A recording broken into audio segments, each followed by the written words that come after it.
This is Cruise Radio. Cruise Radio is brought to you in part by tripinsurance.com. Travel insurance done right by the people who know travel insurance. Get a quote today at tripinsurance.com. Broadcasting from the tripinsurance.com studios in Jacksonville, Florida. This is Cruise Radio. Cruise Radio. Staff writer Richard Sims just returned from a 7-night cruise on the MSC Meraviglia. Actually, his second time doing it in like 3 or 4 months.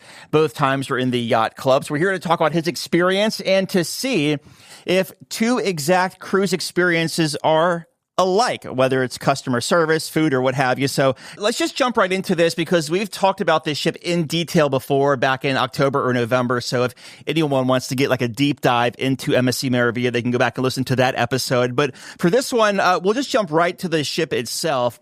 Now, you were in the Yacht Club. You were in the same room. I'm curious, did you have such a good time in the Yacht Club the first time? And did you like that room so much that you were like, you know what? I want to do it again, but not only do it again, do it in the same room. Yeah, it's funny. Everything about it was the same. It was the same itinerary, leaving from the same port, going supposedly, we'll get to that in a minute, going to the same ports, the same stateroom. I really did. I was very skeptical about MSC before I did it back in October. And when I was done with that trip, I loved it so much that I really was like, okay, you know what? I want to book another. And one of the reasons was that there's not a lot of things leaving out of New York City right now, and that's my home port. And Meraviglia is, for the moment, sailing year-round. They are going to, next year, move to Europe for part of the year. But right now, they're sailing year-round, so that made it a lot easier. I went online to book the new trip, and I was like, hey, the same stateroom's available, and I really loved the location of that, so let's do that. So yeah, it was really, I enjoyed it so much that it was a repeat trip. And in fact, although this one wasn't quite as good as the first one, it was good enough that I am already booked next year on the same itinerary, in the same stateroom, in the Yacht Club for March of next year. So yeah, I definitely enjoyed it. I'm curious how many people emulate your thought process here with it being like one of the only ships in the area. Like, does it have a locals only vibe, or does it source people from other markets as well, in your opinion? Definitely not a locals only vibe. Very, very, very international audience. Much more than I expected. And this was true of both sailings. Very international audience. So it did not have at all a locals vibe. There were obviously locals, and I met a lot of people who were from from Brooklyn or other areas in New York City. Mm-hmm. But I kind of thought that too. I thought it might be that way. It's certainly, I have done a lot of sailings out of New York, usually out of Manhattan. And whether it was Norwegian or Carnival, they did have sort of a very heavy New York vibe. They had a very heavy New York audience, but this did not feel that way.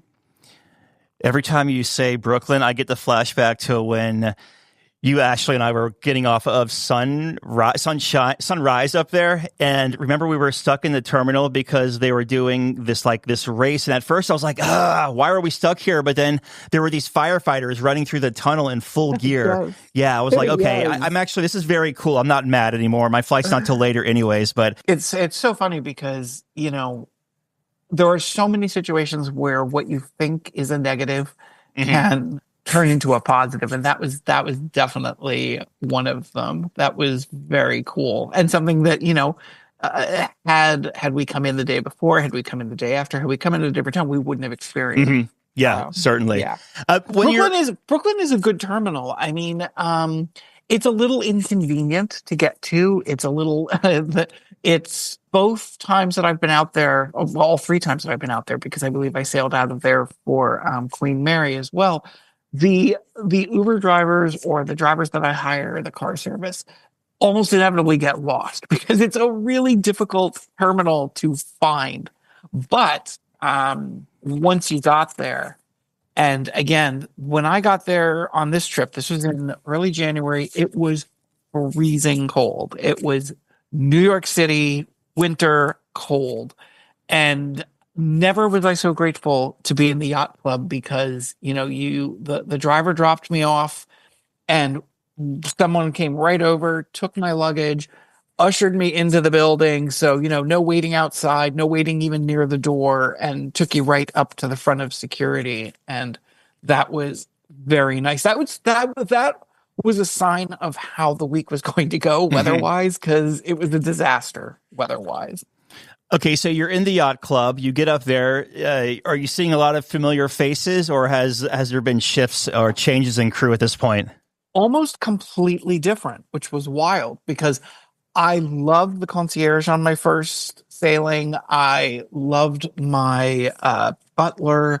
I was looking forward to seeing them again, and none of them were the same. There had been like an entire yacht club switch over, except for there were one or two people who I recognized and who remembered me. But for the most part, it was a different team. Fantastic team. I would say, excuse me, I would say this entire trip, everything fell a little short of my first experience, whether it was in the yacht club, whether it was the port stops, whether just everything about it fell a little bit short. It was still excellent. It was still, definitely worth the money to stay in the yacht club, all of that, but it wasn't quite as good as the first one. So we'll see how the third one goes. Yeah, well, elaborate on that. Fell short because it just proves that you can be on the same ship 2 different times and have 2 different experiences. 100%. And this is not, the first time this has happened to me because, like I've been on Norwegian Gem, I don't know, 5 or 6 times. I've been on the Breakaway a couple times because there are often limited options out of New York. So you wind up doing some of the same ships. And in this case, it was sort of an example of what was going to come. I would say there are 2 different people when it comes to vacations. There are people who want every trip to be completely unique. They want to see new things, do new things. And there are people who kind of enjoy having the same experience. They like knowing what they are walking into. For many years before I got into cruising, I went to Disney every year. That was what I did 2 or 3 times a year. To Disney, that was my vacation. I stayed at the Wilderness Lodge. I had a routine. I knew I had employees who I knew because I went so often.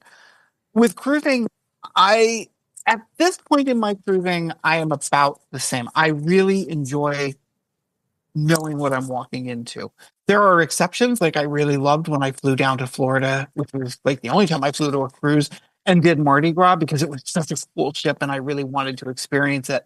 And I feel like I'm going to be doing more of that in the next couple of years. But right now, I really have enjoyed kind of saying, okay, I'm spending extra money because I'm staying in the yacht club or I'm staying in the Haven or and I want to, because I'm spending extra money, I want to get as much value out of that as I can. And so I kind of like going for a known quantity. So that was why I booked this trip the exact same. I just kind of was like, I had a great experience. Let's recreate it. Let's have the same experience. But as many people will tell you, it's sort of like that old saying, you can't go home again. It's not going to be the same because, on a cruise, there are so many variables from the people that are going to be working on the ship to the fellow passengers to the weather. There are so many variables that it's almost impossible to recreate the trip the way the last one was. You know what I mean? Yeah, and speaking of weather, I remember the last one you had like an evac and you were supposed to go to Charleston or Virginia and you never wound up going there, or? No, we were, the last one, we were supposed to our first stop was supposed to be in Florida. Mm-hmm. And we had a medical evac that made us we went to Charlotte or someplace like that at 2 a.m. And because of that changed our itinerary and we wound up skipping Florida and going straight to Ocean Key. And we skipped Nassau. I forgot because I had been looking to visiting Nassau. Mm-hmm. Nassau over the last few years has really gone from a place that, who cares if you go or not? It's kind of a skippable port to a port that I really enjoy thanks to all of the changes they've made. So on that trip, we wound up skipping Nassau. On this one, the weather was so bad. Mm-hmm. I mean, it's hurricane season, and there was an Arctic vortex that hit just as we were leaving New York, and it basically stayed with us all the way down. We had really rough seas, and it impacted our sailing speed. And so as a result, we ended up skipping Ocean Key, which was too bad because I really liked that and I was really looking forward to it. But it also just kind of screwed everything up because, the entire itinerary got knocked on its butt because of the bad weather. There was an Arctic vortex that followed us all the way down. So, we ended up arriving at Florida much later than we were supposed to. And then we ended up skipping Ocean Key, which is too bad because I was really looking forward to that. I mean, the trip I had done previously was obviously my first time going there, and it was so much different than, say, Perfect Day or Norwegian's Great Stirrup Key. It's just a really, really cool and different spot, and I really was looking forward to exploring it more and to experiencing the party they do at night on the beach. Couldn't do any of that. But the thing I think I missed the most was part of the yacht club experience is that on the top deck, there is an amazing sun deck. It's partially covered, but not in a way that interferes with anything like views or the sunshine.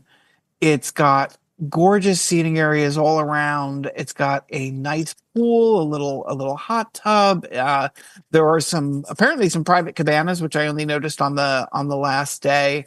It has a buffet. It's just a really, really great space.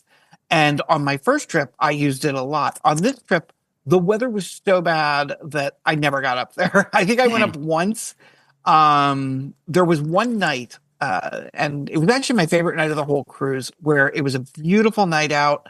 And I wandered the ship at night. It's always fun to wander around a ship at night and see the lights and just see what experience the ship at 11 o'clock midnight when there's not a lot of people around. And I wandered up to the yacht club sun deck that night, and it was beautiful and gorgeous and empty, including of staff, because it was 11 o'clock at night. But the rest of the trip, I didn't get to use that at all. And that was kind of a bummer. But again, that's, you aren't going to get to experience as many outdoor spaces on a ship when you're sailing out of New York City in March and into a vortex. And even in the ports, we got to the Bahamas, and this was not one of those trips where you have some cold weather, but that when you get to the Bahamas, it's going to be like 80 degrees and you can go to the beach. No, we got to the Bahamas and it was like 60 degrees. The weather was rough. When you're out there on that sun deck, if you're staying in the yacht club, obviously it's just yacht club guests have access to it. Do you feel like there's plenty of space out there, whether you want, are there chair hogs and all of that, or is there so limited where none of that's even a problem? It's not a problem at all. I mean, it's a very large sun deck, and there are a lot of different types of seating areas. There's really comfy loungers if that's what you're into. There's also big, beautiful, sweeping circular couches. I never, and when I say this, I'm really going back to the first trip where I spent a lot of time up there. I really never felt like it was crowded at all. Same with, there's a private dining room, and it was never a problem, just walking in whenever you wanted to eat and getting seated. I don't know what the yacht club is like on other MSC ships, but the one on this ship in particular is really spacious and really well appointed. Even has a private elevator, just for the 4 floors that the yacht club covers, 3 or 4 floors, whatever it is. It's not at all cramped. I mean, when I was I think it was when I was in the Haven on NCL, there were times when I did not feel like the outdoor space was as big as it could be. It also echoed because it's sort of enclosed, so it echoed a lot and got very loud very quickly. That was not the case here. Because of the way it's designed, you never had issues with that. Walking around the ship, now I know you said there were a lot of green people, green as in sick because of the vortex and stuff that you kind of skirted there. What is it like? What is it like, the vibe around the ship once you're outside of the yacht club and you're walking around, like that promenade there that has the nice LED roof on it, and you have the different venues? And did you hit any of those venues this sailing? Any specialty? I did. If there's one thing that I don't like about the way MSC handles their dining, it's that you have to buy basically, you can either go individually to specialty restaurants or you can buy packages. But here's the difference. When you go on NCL and let's say you buy a 3-meal package, you basically can pick what 3 meals you want to go to. On MSC, they sell you a package that contains, for example, I bought the 3-meal dining package, and that meant I had a meal at the seafood restaurant, a meal at the Mexican restaurant, and a meal in the steakhouse. And you can't change them. You can't, like, if there's one that you like better, you can't go and do that twice. You are stuck with the restaurants that you have. And the problem here is when I was on the ship the first time, I did not enjoy the seafood restaurant. It has a very limited menu. I mean, when you go to a seafood restaurant and the first thing they tell you is like, there's only like 4 or 5 seafood dishes on the menu and they're already, and they tell you they don't have fresh oysters. That's kind of a bummer. And the funny thing is, the exact same thing happened on this second sailing. They didn't have oysters. I'm like, what? Like, you're a seafood restaurant, and every time I've been here, you don't actually have one of the few seafood items on the menu. So anyway, you're sort of trapped in that. But I did go to all 3 of them. I went to the Mexican restaurant, I went to the steakhouse, which is excellent, and the seafood restaurant, which was once again very disappointing. There's also there's not a lot of free food around the ship. It's not like Carnival where there's, Guy's Burgers and a pizzeria and this, that, and the other. But they do have really good pizza in the buffet. I mean, you hear about MSC being an Italian ship and them having really good pasta and pizza, and both are true. They have excellent wherever you're eating the pasta, whether even in the buffet, it's amazing pasta, and the pizza is really good. But there's not a lot of free options around the ship, like gelato. They have a gelato thing that costs extra. They have a crepe station that costs extra. But I did get to explore a lot of the ship. I did some shopping. They have some nice shops, and it has a slightly more. Even when you leave the yacht club, it has a slightly more upscale feel, and I'm not sure exactly why. I don't know if it's that the promenade shops are a little more upscale than you might find on like Carnival or NCL. Maybe it's the Swarovski crystals in the staircases that just sort of give it that feeling of something a little different, a little special. But it is a beautiful ship. It is a really gorgeous ship. I did on both trips spend most of my time in the yacht club. On this trip in particular, because there were, let me do the math, or carry the 2. There were 7,396 children on this sailing. Wow. They were everywhere and they were out of control.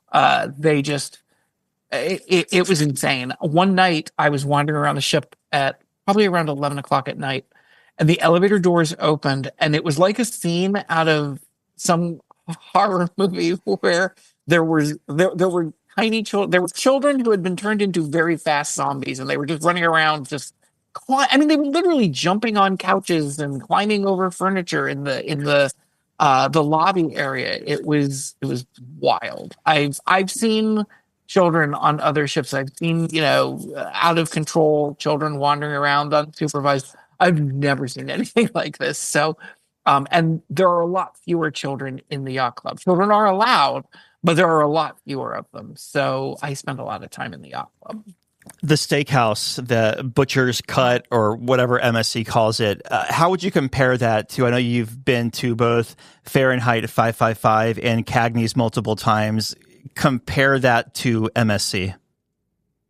I'm a big fan of steakhouses. I think I love all 3 of those. I love Butcher's Cut, I love Fahrenheit, and I love Cagney's.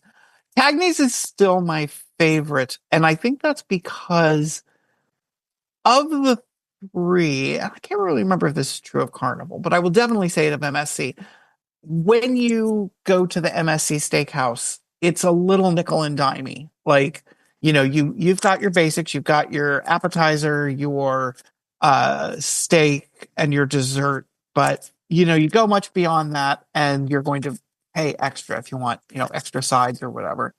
And that has not generally been the case. Like when you go to, in fact, NCL just made a big deal about the fact that they're now, when NCL or Carnival, they just made a big deal about the fact that they're rolling out, you can have more. It's NCL actually. When they introduced their new More at Sea program, when you use your dining credit and you go to one of the specialty restaurants, you can order, instead of the usual one appetizer, one entree, you can order like 3 appetizers and it's all covered. That is not the case on MSC. I ordered a couple of extra appetizers and you do get charged for them. But quality wise, it's an amazing space. And I cannot complain about Carnival or NCLs, but I think cruise lines as a whole, at least the ones I've experienced, know that a steakhouse is a special thing, know that it's usually pricier than some of the other restaurants, and they really work hard to make it a special experience. And that is true in Butcher's Cut as well. How does the casino and casino program compare to other cruise lines?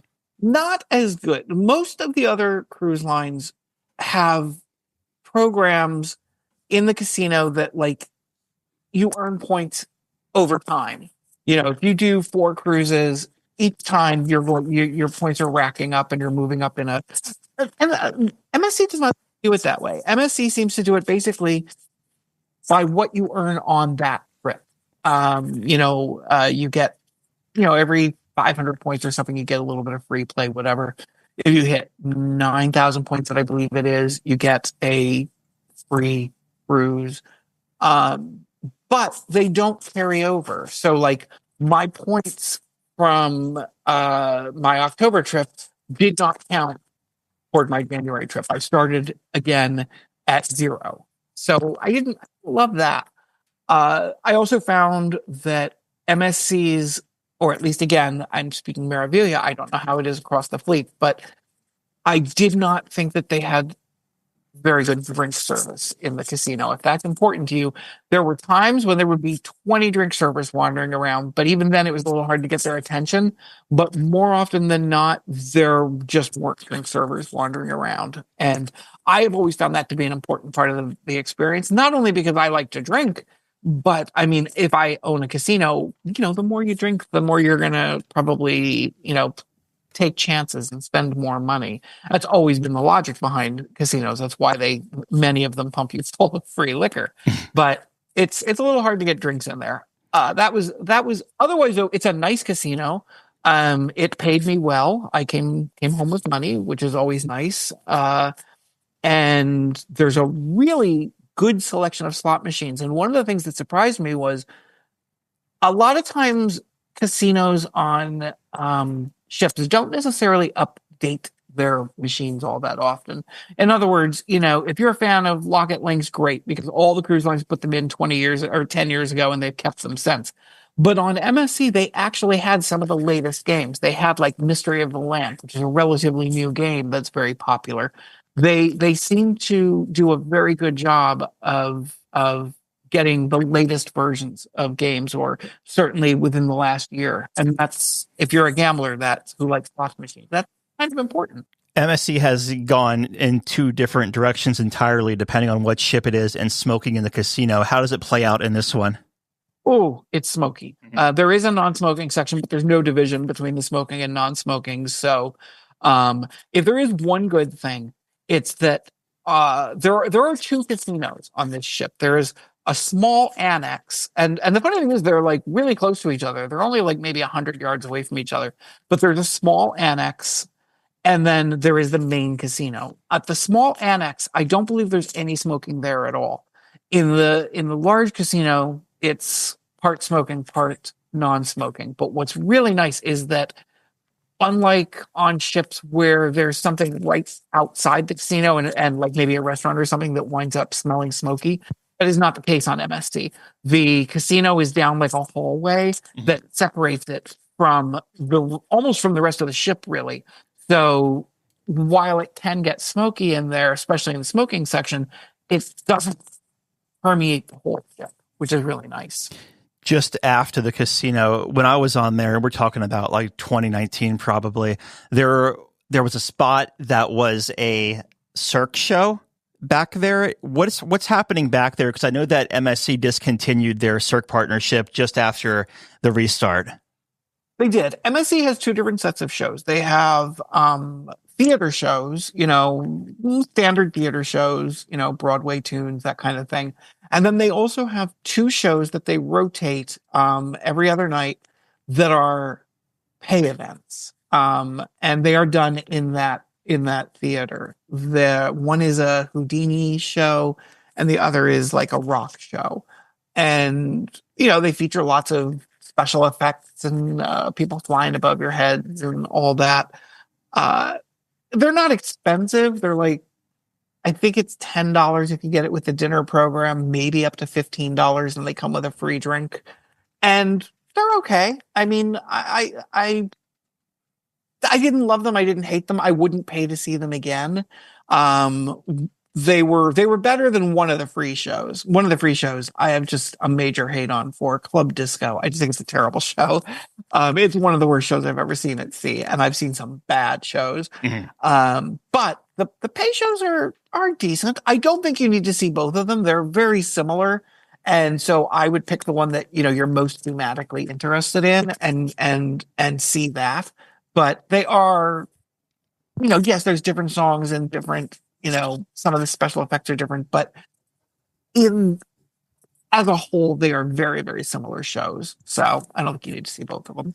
Do cruise lines not do, okay, so I'm just like comparing to Vegas and their casinos, where if you're sitting in front of a machine and you're pumping money into it, or in the high roller room, they're giving you comp drinks. Is that not a thing on cruise lines aside from getting, okay. It is not. I think it's part of the fact. I think the fact is they know that you're, in casinos on land, they basically have to fight to keep you there. Mm-hmm. They don't have to fight to keep you on a casino inn. You're not going anywhere. Right. You're on a ship for 7 days. So I think that it's a little different. Now, some cruise lines do.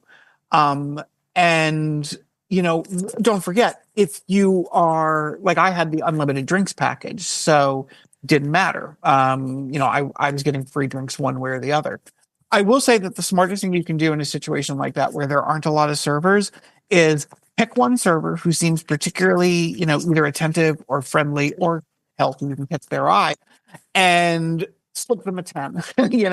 I did that with one of the servers, and they were my best friend for the rest of the week. Every time I walked through the casino, they were like, "Hey, can I get you a drink?" So, tipping works. It's just a sad fact of life. Because it was nasty weather, what was it like outside of the yacht club on sea days? Oh. I say that because, nasty weather, people aren't going to be outside as much, or there's no covered really pool there except that the kids area, right? They have a pool called the Bamboo Pool, which is it's directly across from the yacht club, and it's really nice.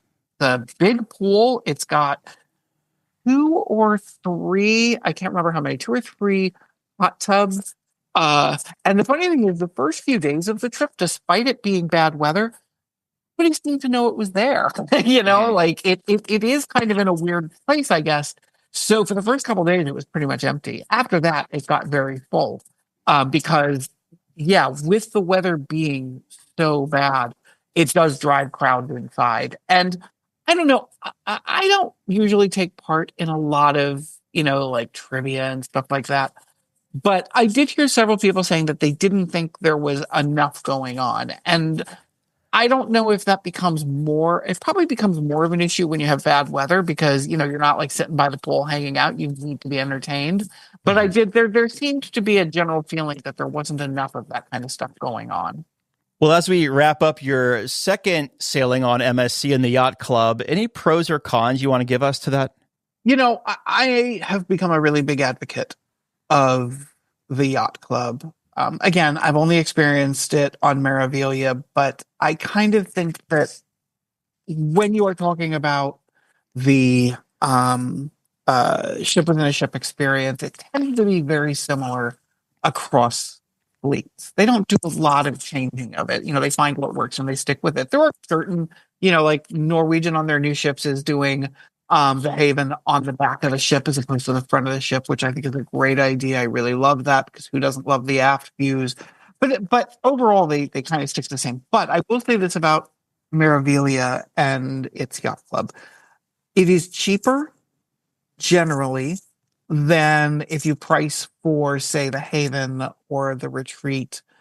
It is cheaper, and I think it is well worth the money. I love the yacht club. I have become a big advocate. I was so excited. I've apparently talked about it enough with you that my friend Barb, Barb, you've met Barb, has messaged me the other day and said, "You know what? You've talked me into it. I'm trying it. I can't wait." And I'm so excited. Like it's like I love being a almost proselytizing for the yacht club because I think it's such a good experience, and it is, like I said, it is cheaper. I didn't when we did the getaway. I loved the Haven, but I don't know that I felt it was worth the really elevated price. There were things about the Haven that I didn't love. Like I didn't love that the lunch menu was the same every day in the Haven. That's the case on Meraviglia. Every day when you sit down, there is a different lunch menu offered. And that seems like a small thing, but it's not. You're paying, you hear people complaining about the buffet always being the same. Well, spending money to have private restaurant, then I would like for it to have a different menu every day, which it did. I can't necessarily think of any cons. I think if there is a con, it's probably that, and I have found this out the hard way, once you do it, it's hard to go back to normal. The Getaway Haven was my first experience with paying more and doing the suite experience, and I loved it. And then I did Celebrity, and then I did Carnival. Doesn't really have this kind of thing, but I did do their Lock 19 on Mardi Gras because I had a big suite on there. And same with MSC. Like it's hard to imagine going back.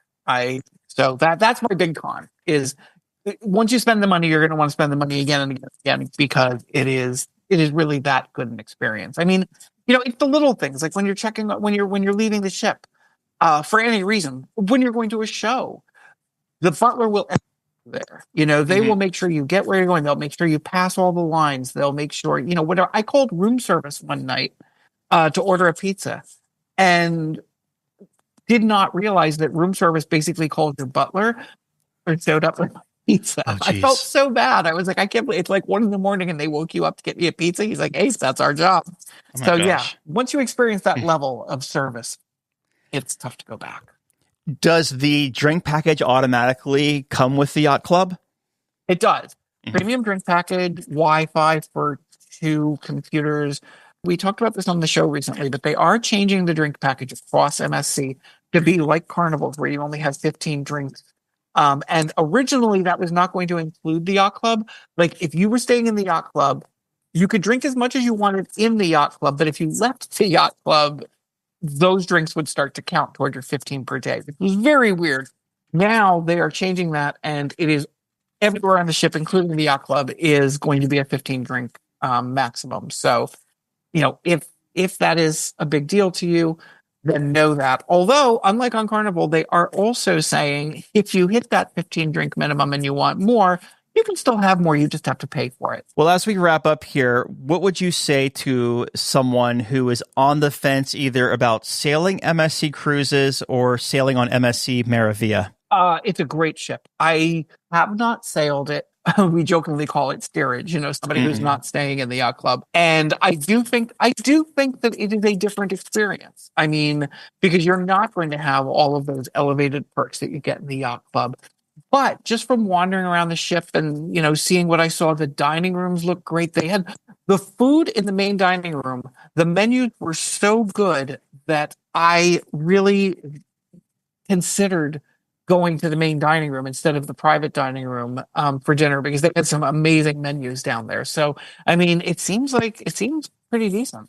It sounds like the yacht club is almost like if you're flying business class. Once you do it, you really don't want to go back to the coach class again. Exactly right. Exactly right. I mean, I find myself now, no matter what line I'm looking at, I look at the pricing for their ship within a ship concept because I have really, if I had to rank them, I would say MSC has been my favorite ship within a ship concept, followed by the Haven, followed by the Retreat. The Retreat I did not find to be all that special, to be quite honest. It had good service, but it wasn't all that special.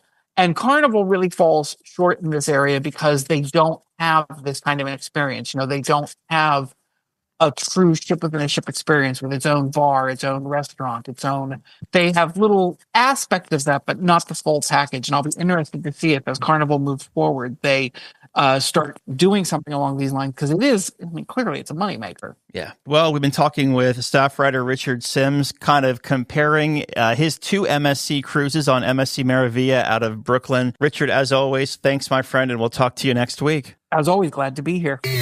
Just back from a cruise? Let's talk about it. Email Doug at cruiseradio.net. A big question we get at Cruise Radio is, how do I know if I need trip insurance? Simple answer. If you're getting on a plane, taking a road trip, or getting on a cruise ship, you need to have travel insurance. Hey, it's Doug Parker from my friends at tripinsurance.com. Not only does tripinsurance.com protect your vacation investment, but it also gives you peace of mind in case anything were to go wrong on your trip. How do they do it? They offer 3 different types of trip insurance policies. Good, better, and best. One policy for every vacation budget. But it doesn't just stop there. They're up to 40% lower when you shop around on other comparison sites. Plus, tripinsurance.com offers 24-hour customer support before, during, and after your trip, online claims assistance, and travel alerts to let you know what's going on at your destination. But find out for yourself. Check out tripinsurance.com. All right, Dougie, let's see what we got for you, buddy. Cruise Radio is produced at the tripinsurance.com studios in Jacksonville, Florida. Get cruise news, ship reviews, and money-saving tips every Thursday on Cruise Radio. If you've enjoyed this episode, please subscribe to the show. If you want to help spread the word, give Cruise Radio a 5-star review. Find Cruise Radio where you listen to your favorite podcast or online at cruiseradio.net. I'm your announcer,